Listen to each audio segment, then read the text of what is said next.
Hey guys, what is up? Welcome back to our channel. Today I have Jaden, of course, with me. He's being very stubborn, so I'm trying to get him to go to sleep. Stay tuned. So for this video, I'm just going to be talking about life, I guess. Basically everything that I've been through, I've gone through for the past 4 years. And how that's led to me having Jaden. I got a lot of requests for me to talk about this on my Instagram. When I asked you guys what you wanted to see in our videos, a lot of people wanted to know how I got pregnant, what led up to it, that kind of stuff. A lot of people wanted to know what my advice was to young moms, teen moms, and so I'm just going to talk about that. I hope you guys enjoy this video, but let's get started. You make me feel good. You make me feel so. You make me feel good. You make me feel so. You make me feel. So I'm casually just gonna rock him in the background to maybe have him go to sleep, if I'm lucky. To fully understand what happened in my life to lead up to where I am now, I have to take the story back all the way to middle school.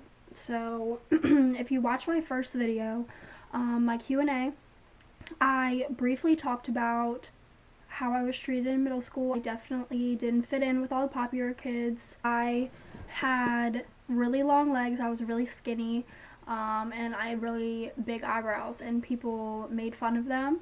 And they made fun of me a lot. So I really wanted like a relationship because I wanted to feel pretty. I wanted someone to tell me I was pretty because that's what I care about in middle school. I mean, that's what everybody cares about.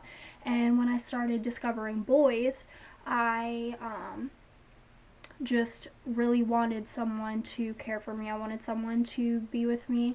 And that kind of took control of my life a little bit. I made a couple bad decisions in middle school, and they affected who I was portrayed as. So when high school hit, I started trying to fit in. When I met my best friend, Brianna Capelli, in 8th grade, she kind of showed me the ropes, I guess, on what, how to dress, how to do your makeup, how to do your hair, all that stuff. And then when I got into high school, I kind of got a little bit of a hang of it.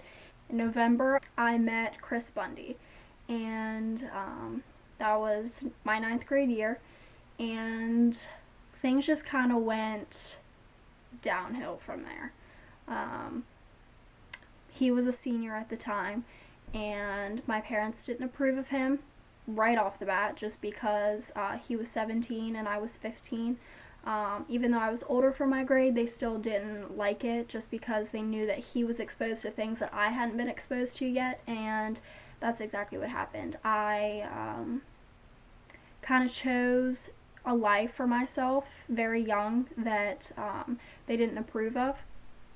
And so when I started hanging out with him, they didn't like it. They kind of forbid it. And just the person that I was and the person that I still am, I work for what I want. And sadly, in this instance, I worked for something that wasn't good for me.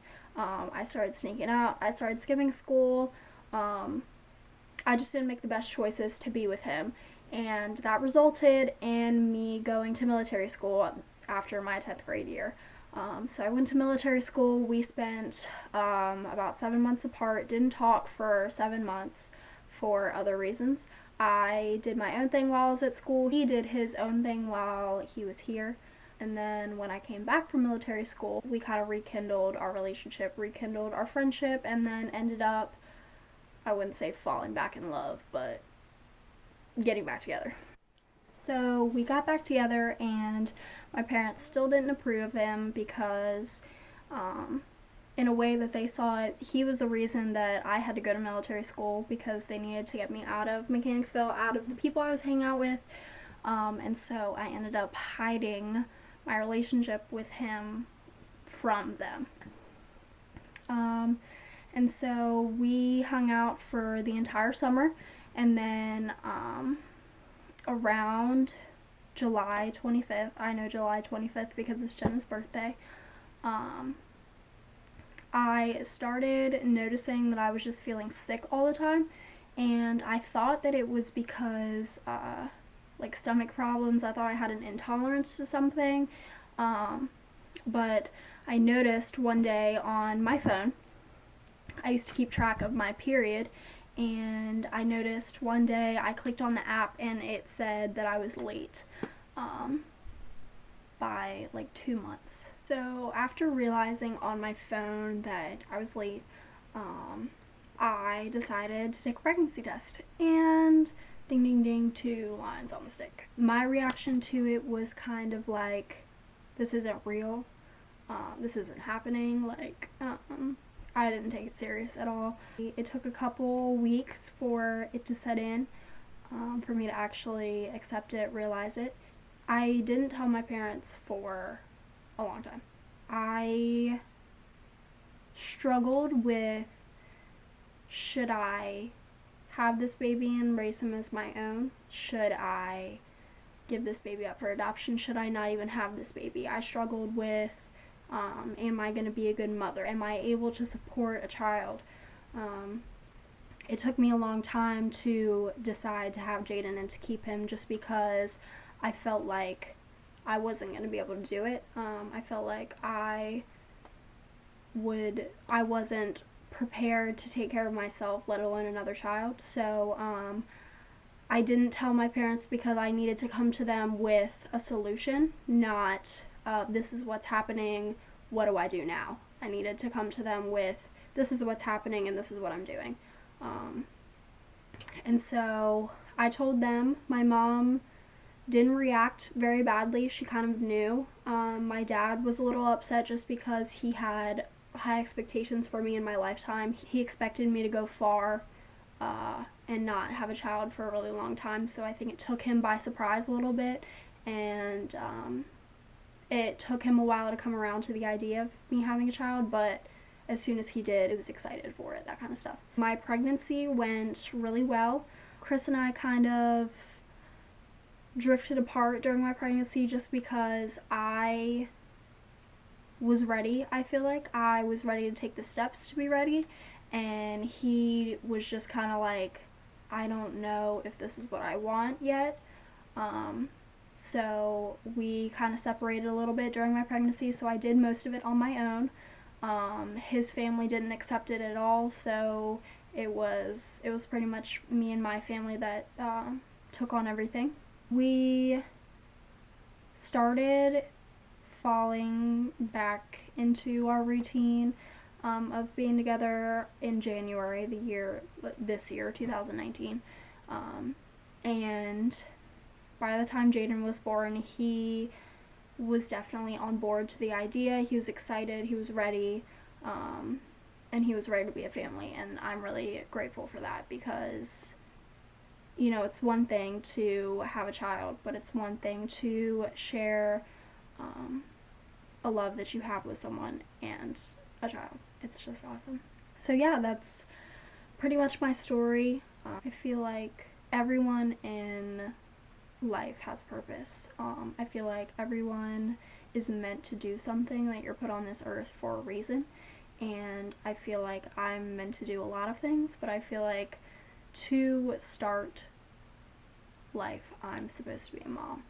And I really feel like that this happened to me for a reason, and that he was a gift from God himself, because I was doing things that I shouldn't be doing. I wasn't focused on creating a life for myself, and I wasn't focused on living a good life. So I feel like Jaden was the reason that I turned my life around and I'm succeeding now. I really feel like he was the reason, and he was what I needed to do that. A lot of people think that I'm missing out on life and not living my life to my fullest, but I really feel like I'm accomplishing everything that I'm meant to accomplish, and creating a life for myself that's really good, and I like it. So as far as my advice to someone else that's in a situation like my own, someone that's struggling, whether they want to keep their child, whether they want to give their child up for adoption, not have the child, my advice to you would be, listen to what your heart says. If you're scared that no one's going to accept you, it doesn't matter. It doesn't matter what people say about, oh, you have a child, oh, you're going to have a child so young. It doesn't matter. You have to listen to what you think is right. I definitely wouldn't try to have a child when you're young, but if it does happen to you, there's no reason to be ashamed of it. At the end of the day, creating a life is very important. There are a lot of people on this earth who can't even create a child because they're just not biologically able to. I would definitely talk to someone. I would definitely talk to your parents. At the end of the day, if you're a female and you're going through this, it's your decision, and you shouldn't let anybody else make that decision for you. There are people that do it. There are people who succeed and do it, and it's nothing to be ashamed or afraid of. It's exhausting, but it's the biggest love you will ever feel, and it's totally worth it. So thank you guys so much for watching this video. I hope you enjoyed my little story time on my life. If there's anything specific you guys want to see, just feel free to let me know. And don't forget to like and subscribe to Jade and I's channel to see more videos. We'll see you guys in our next video. Bye guys!